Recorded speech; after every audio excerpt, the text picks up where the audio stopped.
Hello, welcome again to this channel, Joe's channel. Today we're gonna talk about denture with the lip support and by classifications, which are class 1 and class 2 and class 3. If it's the first time you tune into this channel, don't forget to subscribe and hit the notification bell so that way you can be notified every time I load a new video.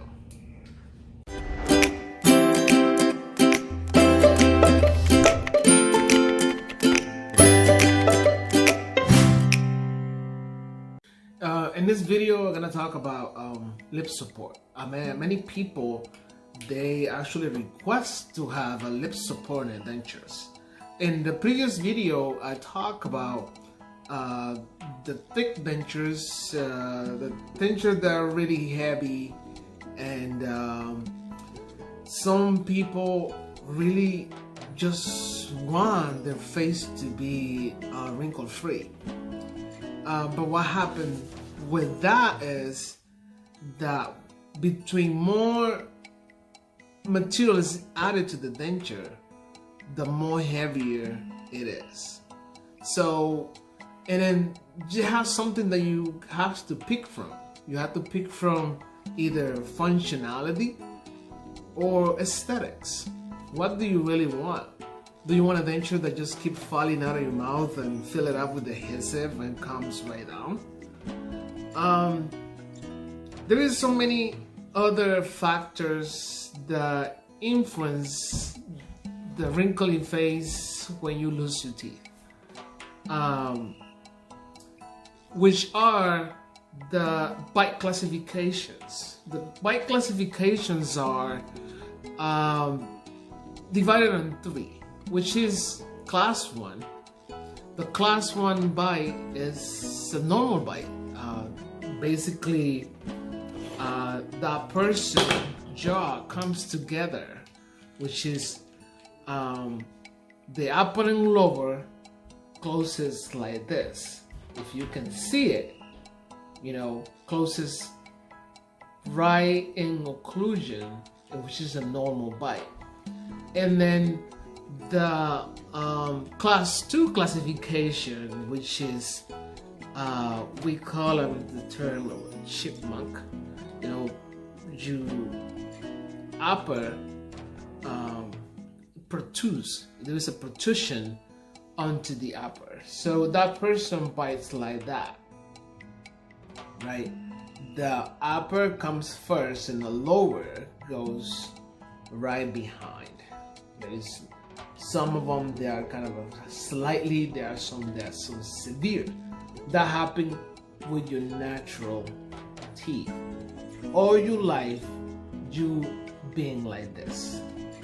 So there is another bite classification, which is class 3. We call them the bulldog bite, which is your lower jaw comes forward and your upper comes behind. See, all your life you were like that. Just imagine wearing denture and somebody or your dentist want to bring you to class 1. That denture will have a lot of material out here to bring it all the way to here, right? So that denture is pretty much garbage, not gonna function right there.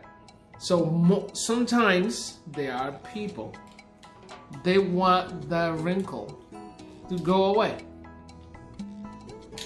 Why would you want to do that? Why would you want to denture that it will be so heavy and compromise the fit?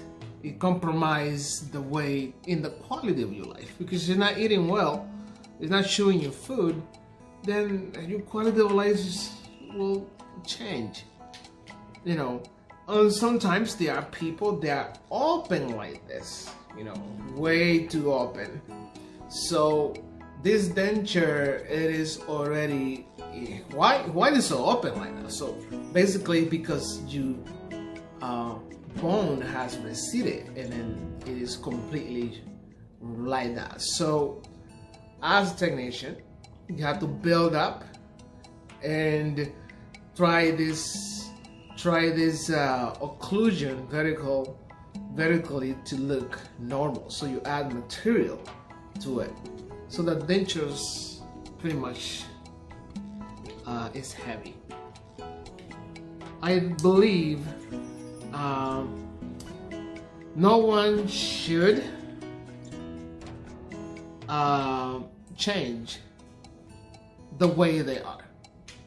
If you are 70 years old, 60, 90, wearing dentures, you should probably focus on the quality of life that you will have if you eat correctly, without needing adhesive, without dealing with the dentures not fitting. You know, what would you want? I know the aesthetics. I know that everyone want to look good. And I think there is a plastic surgery for that. Dentures will not solve everything. You know, your mouth will feel full, will look like really nice, younger, but there are some type of rules that cannot be broken for a good fitting denture. So if you want a good fitting denture, just be okay with what your anatomy will allow to either the technician or the dentist be able to do for you. And I think that's really important. Instead of adding materials and my lips is too sinking in, I want my lips to be full. Okay, I understand that, but then be aware of the consequences. That adding more material to your lips and your mouth to feel fuller is compromising the great suction of your denture. I think and I believe if you have a denture that you don't need no adhesive. Is anybody out there making a comment that you don't need adhesive on your denture? You're lucky. I have a 100-year-old grandma that she wears the dentures. I mean, actually, I'm not sure if she even takes them out of her mouth. She constantly no, I don't think she take it out. Probably doesn't take it out. And she eats like anything with them. How old are those dentures? Probably 40, 50 years old. And she don't think she ever had a reline on. It just part of her. You know, is your denture has become part of you? Has your denture, have you ever had it in your mouth that you don't even remember you put it in your mouth, that you just don't feel it at all? I think that's the ultimate goal. To have a denture that you just don't care if you have it around, because it feels so good and natural. It's like you can chew anything with them. I want to be able to fabricate a denture like that. A denture that it is so high quality that the patient doesn't even feel it. It is so great that not even adhesive or anything it is required to keep it on. That's my main goal. I love to do something like that, but for that I think